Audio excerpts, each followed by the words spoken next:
The Word of God is alive and powerful, sharper than any two-edged sword, piercing even to the dividing asunder of the soul and spirit and of the joints and the marrow, and is a critic of the thoughts and the intents of the heart. All Scripture is God-breathed and is profitable for doctrine, for reproof, for correction, for instruction in righteousness, that the man of God might be mature, thoroughly furnished unto all good works. Study to show thyself approved unto God, a workman that needeth not to be ashamed, rightly dividing the word of truth. Proverbs 3:9-10. Honor the Lord with your possessions and with the first fruits of all your increase. So your barns will be filled with plenty, and your vats will overflow with new wine. 2 Corinthians 9:6-8. And God is able to make all grace abound toward you, that you, always having all sufficiency in all things, have an abundance for every good work. Matthew 10:42. And whoever gives one of these little ones only a cup of cold water in the name of a disciple, assuredly I say to you, he shall by no means lose his reward. Hebrews 6:10. For God is not unjust to forget your work and labor of love, which you have shown toward his name, in that you have ministered to the saints and do minister. Proverbs 11:24-25 and 27. There is one who scatters, yet increases more, and there is one who withholds more than is right, but it leads to poverty. The generous soul will be made rich, and he who waters will also be watered himself. He who diligently seeks good finds favor, but trouble will come to him who seeks evil. Luke 6:38. Give, and it will be given to you, good measure, pressed down, shaken together, and running over will be put into your bosom. For with the same measure that you use, it will be measured back to you. Colossians 3:23-24. And whatever you do, do it heartily, as to the Lord and not to men, knowing that from the Lord you will receive the reward of the inheritance, for you serve the Lord Christ. Matthew 6:20-21. But lay up for yourselves treasures in heaven, where neither moth nor rust destroys, and where thieves do not break in and steal. For where your treasure is, there your heart will be also.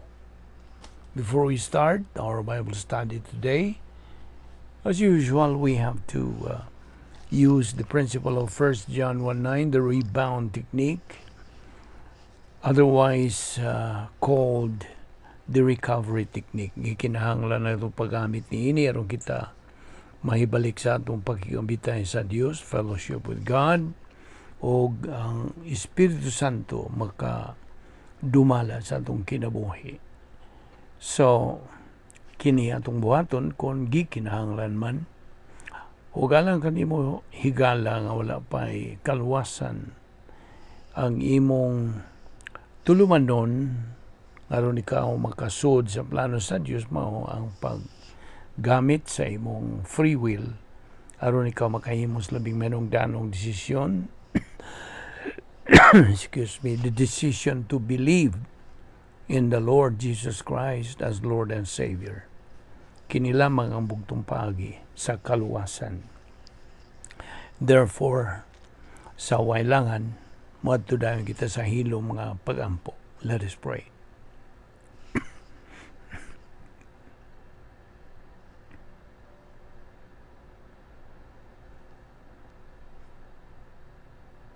Balaan na mo nga Diyos, nagpasalamat kami kanimo, nininglayan sa mga higayon sa among pagpadayon sa pagtuon sa imong pulong. Salamat o Diyos, niining grasya nga among pahimos laning adlaw, pinagi sa teaching ministry of God the Holy Spirit. Umani kami karon, tudloy kami sa imong kamatuoran, tangtang nga mga babagan sa mga nauna, aron makatutok lamang kami sa imong igatudlo kanamo ning adlaw. Kining tanan namong gipasalamatan sa ngalan ni Ginoong Hesukristo. Amen.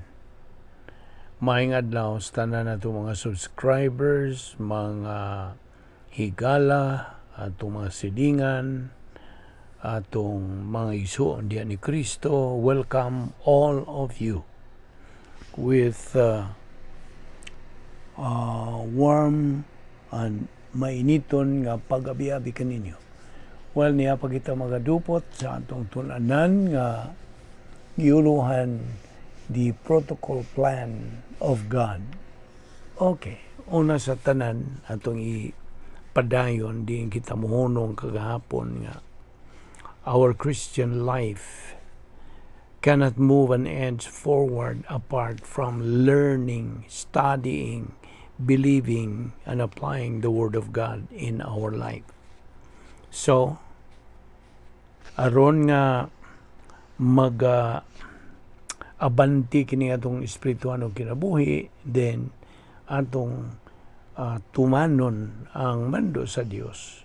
Grow in grace and in the knowledge of our Lord and Savior Jesus Christ, 2 Peter 3:18. Kay sa atong pagtuon sa doktrina, sa pulong sa Dios, labi na sa protocol nga plano sa Dios, ang pulong sa Dios nagapadayag the treasures of God's plan for us.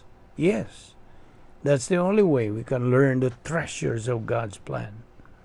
O sa atong sibog nga to sa atong pagabanti, gikan sa atong pagkabata diha ni Kristo, being babes in Christ, ngadto na sa atong ultimate goal, which is spiritual maturity.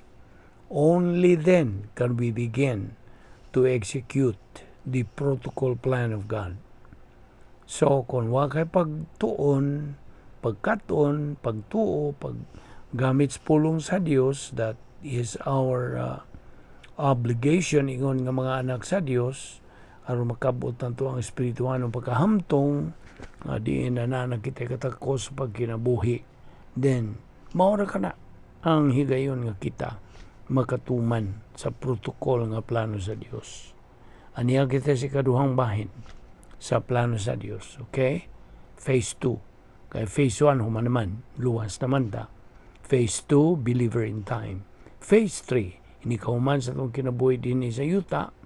Then, kuhaon kita sa Dios through physical death or the rapture, whichever comes first. So, niya kita magatutok sa ikaduhang bahin sa plano sa Dios. This is what we have to focus right at this point in time. So, timanig ito, grow in grace and in the knowledge of our Lord and Savior Jesus Christ. Kay human nga itong kinabuhi din sa yuta, mahuman naman ang plano sa Dios. Then, anto sa phase 3, og maridawat na nato atong panulundon dito. 1 Peter 1, 4, and 5, and unto an inheritance that can never perish, spoil, or fade, kept in heaven for us. So, inigbiyan na ito ng kalibutan na muatuwang kita sa Dios. We are going to face God. 2 Corinthians 5:8. And when we get to heaven, we will be there with our resurrection body minus our old sin nature. Wa na kinaya magkasasala dito. So kung wa na kinaiyang magkasasala, wa na sala. Di nanta makasala.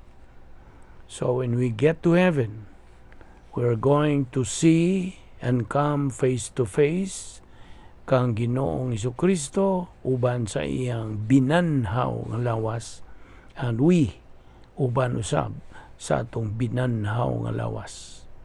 Dito sa langit, sa akong nagnaingon kagahapon, we're going to know each other. Mag-ilhanay kita dito. Kaya na may uban nga nagduha-duha pa. Mag-ilhanay ta dito. So, yata sa phase 2, okay? Ang Diyos nagamando ka na itong mga magtotoo lagi sa pagpatubo sa atong kalag. Diya sa grasya kay balok ang Hesus Kristo. Segundo Pedro 3:18. Kanunay gyud ning gikutlo. Aron sa ingon di na gyud nimo makalimtan. Okay? Kaya ako kang giingnan nga ang tuyo nato sa pagbalik-balik, pagsubli-subli, okay? Dili kay aron may numduman kun dili unsa. Ang tinuod gyud gibalik-balik nato kini subli-subli aron di na gyud makalimtan. Mao ni tuyo sa sinilsilay nga paagi, inculcation method. Kini nga to is inculcation method kay inculcate diya sa atong panumduman. Kay ako na sang unsbon nga ang Kristohanong paagis pagkinabuhi usa ka matang sa panghuna-huna. It is a thinking life. It is a mental attitude life. So, kay mauman kini, if this is the case, then atong lukpon kini atong nahuna sa unsa post-salvation epistemological rehabilitation. Kinahanglan tag rehab sa laing pagkasulti. Kay gikan pagudta sa atong karhaan nga kinaiya, karaang kinabuhi na wa pa ta maluwas. You see? Na rehab aron hawason, habwaon ang tanang mga tawhanong mga pangunahon na kalibutanon, kanang mga dautang mga pangunahon na dili iha sa Dios, then kana we should keep on keeping on sa atong espirituhanon nga pagbuylo. Kini kung espirituhanong pagbuylo, spiritual momentum sa in English, this is building up our spiritual muscles. Now, sa man nimo pagkalig-on, ingon nga magtutuo kung wa kay pagtagad sa pagtuon sa pulo sa Dios. So, you are a potential loser in life. No, I don't think buot ka himong pildiro. Every normal person does not want nga mapildiro siya sa kinabuhi. Mao ni ang atong gitutukan, atong gipunting gyud atong pagtagad bahin ini. We always emphasize on this, that God's will is that all believers become winners in life. Nakadungog ka, mao ni kabuton sa Dios. In fact, God is the author of winners. You see? Every minute, every moment, moment by moment, ang Dios nag-atiman kanato. Seeing to it nga kita dili may gawas sa iyang plano, dili may gawas sa iyang dapit nga may gahom niya, the operational divine dynasty. And we keep on orienting ourselves. Okay? The believer has to be oriented sa grasya aron siya makatubo spiritually. Inumdong kaniya itong lakbalay nga atong tukuronon, the edification complex of the soul. Ang feeling of the Holy Spirit is the foundation. O niya, ang unang angang is grace orientation. Ikaduha, mastery of the details of life. Sunod, relax mental attitude. Sunod unsa, inner happiness. Og ang tumoy unsa, being occupied with the person and character of our Lord Jesus Christ. You see? So, we have a promise from God that we will come face to face with God. Garantisado kini. Yes, 1 Peter chapter 1 verse 4. So, usab ang atong binanhawng lawas, resurrection body, ihatag kini ngani kanato ipuli ining atong, well, of course inikamatay na to, inigbiya na to rin kalibutan na o masakgaw kita, then naatay giandam nga resurrection body. Ug kining mong resurrection body, lawas nga binanaw ato madawat kini didto na sa langit. So, there is resurrection body after the rapture. Now, when we have the resurrection body, we have no more old sin nature. Di ba nila? While we are still on earth, kita gibantuan sa pulong sa Dios nga unsa atong kana gamiton ang pangunahuna ni Ginoong Jesucristo sigon 1 Corinto 2:16 aron sa ingon niya na magmainawaton kita kang Ginoong Jesucristo. Samtang niya kita nini kaduhang bahin sa Dios, this is the time for preparation, gihulma ang atong pagkakita ngadto sa pagka kinaiya ni Ginoong Jesucristo. You see, God's or the Lord Jesus Christ's character is being developed nganhi sa atong kinabuhi. Now, that's why we have to be imitators of God by using the mind of Christ. Ayun na kalimti ang hunahuna ni Kristo, 1 Corinto kapitulo 2 versikulo 16. All believers must live in the light of eternity. Pinagi sa iyang espirituhanong pagbuylo, pinagi sa pagpuno kaniya sa Espiritu Santo, sa iyang pagtuman sa dili kasagaran nga espirituhanong kinabuhi. Di man ikaw nga magtutuo nga napay pagduha-duha sa imong kaluwasan, di man ang eternidad gigarantiya sa tanang mga magtutuo. Apan pangutana, pangutana nako. Why is it nga naamay mga magtutuo nga mahadlok o kamatayon o mahadlok mamatay? Yes, there are so many believers who are afraid to die. Kining ilang pagkahadlok mamatay tungod ni kahadlok sa wa nila mahibaw. Sabot ka ba? That's fear of the unknown. Unknown gani, karang wa nila masayri. So, unsa man, ang tinuod nining fear of the unknown, kay wa man sila kasayuran sa kamatuoran, na nagpabilin nga mga preconceived notions, ang pasabot, ilang gituhuan kaniya, sukal pag yun sa ilang pagkatao. Mao na preconceived notions nga ilan na nang unsa mo na sagad na madungog nga panultihon nga unsay akong himatan mao po'y pagkamatyan. You see, sa way pagpinsar-pinsar unsay tinuod unsay di.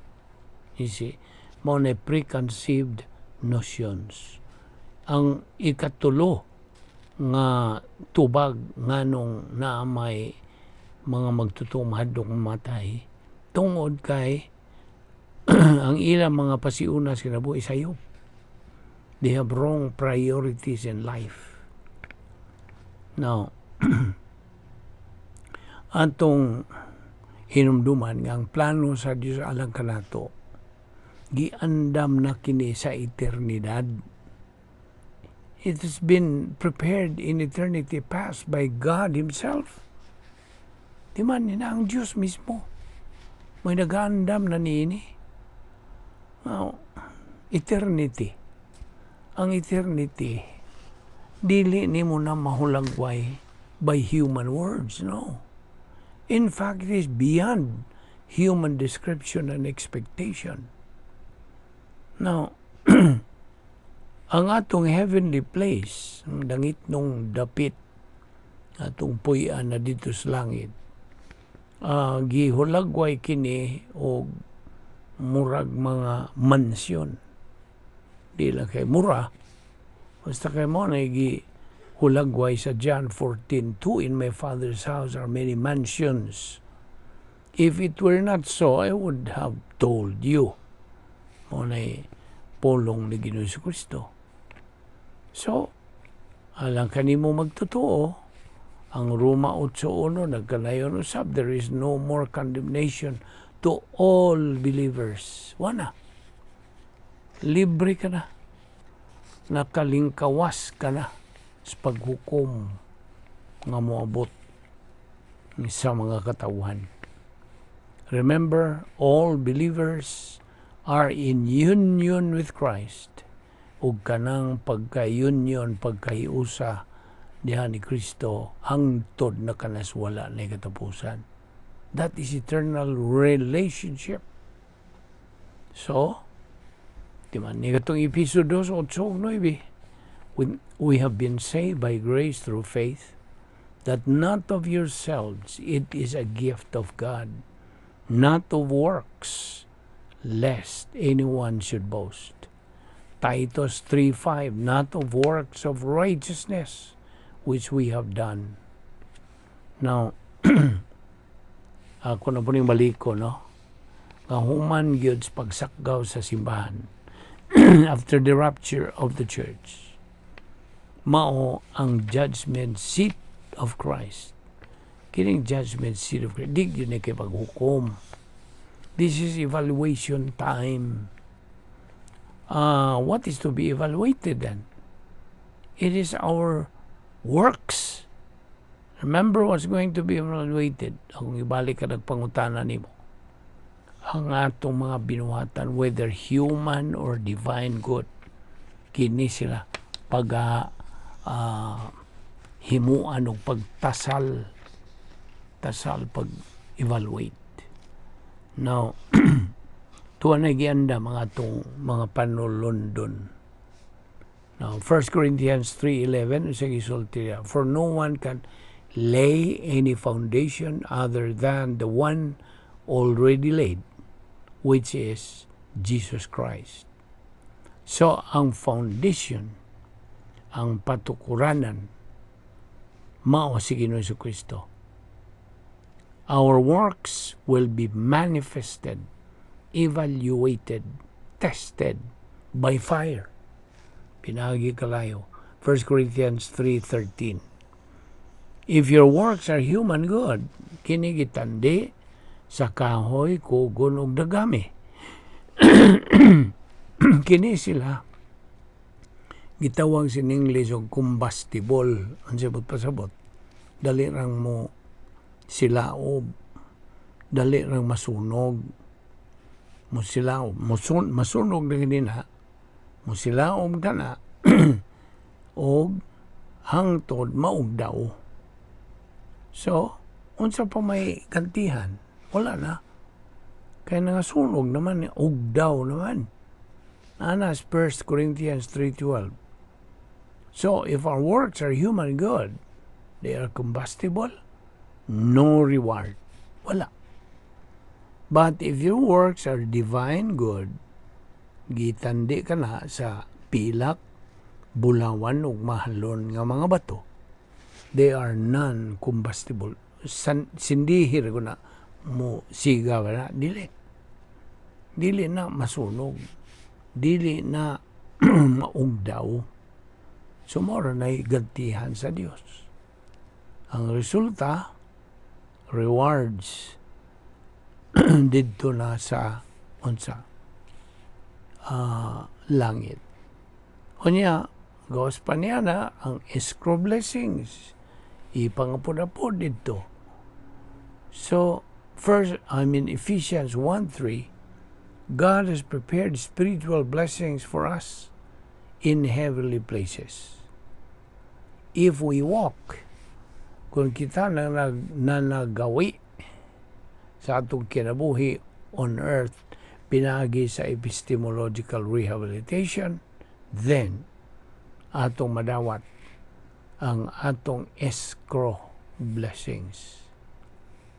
Now, kadtong buhat lang ang mga tawhanon, human good, ang definition good sa human good mo kini. Anything and everything a believer does outside of the plan of God. Kana human good. Tawhanon nga mga mayong binuhatan. Ugway ganti. Okay? Whereas, kung ikaw nagabuhat sa maong mga mayong binuhatan, pinagis pulong sa Dios, okay? Ikaw nagatuman sa the right preference nga madawat sa Dios o magantihan. Kay kinigi tandi magkinilagi sa pilak, bulawan og malon nga mga bato, non-combustible. O himo nang santikan o puspuro, dili na masunog, dili maugdaw, therefore non-combustible. Ug mora ka gantihan. Ang escrow blessings, giandam na kini sa Dios dito sa kaniya tungo dito sa eternidad. Now, kung kita na nagawi sa akong kinabuhi on earth, pinagi sa epistemological rehabilitation, madawat nato kining maong mga escrow blessings. Ug kadtong ang nabuhat nila mga tawhanon lagi yung mga binuhatan, kana masunog isip kay they are combustible. Ug mahimo naman ni silang handumanan sa mga lost opportunities. Dito sa Museum of Heaven kini ipundo. Okay? So they cannot be received. You cannot receive them because wa man ka makatuman sa mga requirements. Therefore, wagas langit tinuod apan wa kanining kining mga labihas kadagko nga mga ganti, mga purong-purong, mga accolades ug uban pa. They only become a memorial of lost opportunity dito sa Museum of Heaven. Now, na, magkaako ka ba? Sa pagtanaw lang niya na agig handumanan na lang. So, karon ang panahon nga imong pahimuslan kini. God has given us all the opportunities and abilities to be winners. Hindi conquerors. Ining kinabuhi o dito sa kinabuhi sa eternidad. You see? God wants us to be winners in life and in the life hereafter. So, ayaw kalimti na katong tulog ka hugna sa plano sa Diyos. Kaluwasan, magtutuo din sa panahon, ug magtutuo dito sa eternidad. And in fact, God's plan is problem identifier, problem anticipator, problem preventor, and problem solver. Now, diba niya, kitang tanang mga magtutugi manduan sa Dios sa pagpatubo sa atong tagsa kakalag. 2 Peter 3:18. We are expected to become winner believers in this world. So, every believer is expected to reach capacity stage. Katakos sa pagkinabuhi. Aron sa ingon niya na siya makadawat sa temporal nga mga panalangin, blessings, success, prosperity, promotion. Mao ni ang madawat nimo magtotoo nga nagpadinaugon sa imong kinabuhing Kristohanon, wa ka magpabalda sa mga kalibutanon, mga daotang, mga influensya sa kinabuhi. You see? So, imong madawat ang temporal blessings. Blessings, success, prosperity, promotion. Or else, adversity, failure, cursing, demotion. Kita niyo? So, kung negatibo ka sa pulong sa Diyos, pagtuon ini, ang resulta mo, mawala kay ganti. See? Ay mong madawat, katalagman, kapakyasan, pagtunglo, o tangtang sa imo na untang promosyon, you see. So, kadtong mga negatibo mo rin ang ilang madawat. Subo kayo tanawon niya.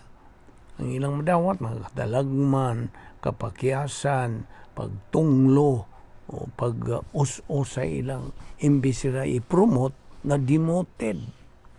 You see? Inumdumi yung kanunay katong duha ka matang sa kanang mayong binuhatan. Human good o divine good. Kaya ang definition sa human good, anything and everything a believer does outside of the plan of God is human good. And in fact, ang pulong sa Diyos calls them dead works nga dili madawat sa Diyos. O ang ikaduha, divine good. You are acceptable by God. Kanang imong mga mayong binuhatan kay non-combustible, di man masunog, wa man masunog, so naay ganti.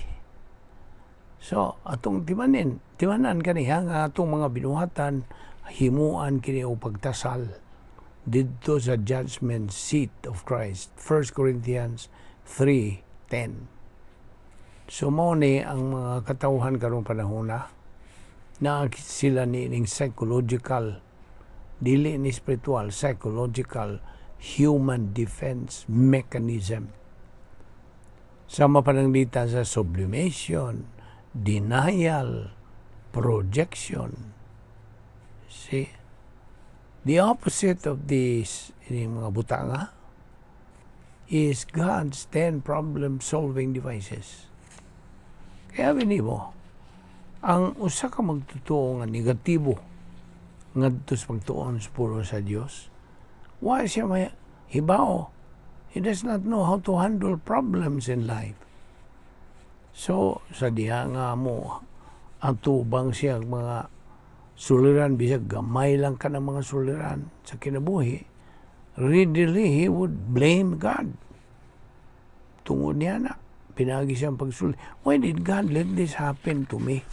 You see, iya na sang gibaso lang Diyos. Nga wala bagay lambot ang Diyos. Nga nung naingon siya niya na, iya mang tinuyuan siyang buot. So, wag ni kaybaw ka ng mo magtutuwa nga. Nakabuhat na siya kanang blasphemy, pagpasipala. Pinagi sa iyang pagsulti niya nga, why did God let this happen to me? Apan sa diha nga kining mao magtutuo gets positive to Bible doctrine and prioritize it in his life, mahimo na siyang invisible hero. Di ka gusto niya na.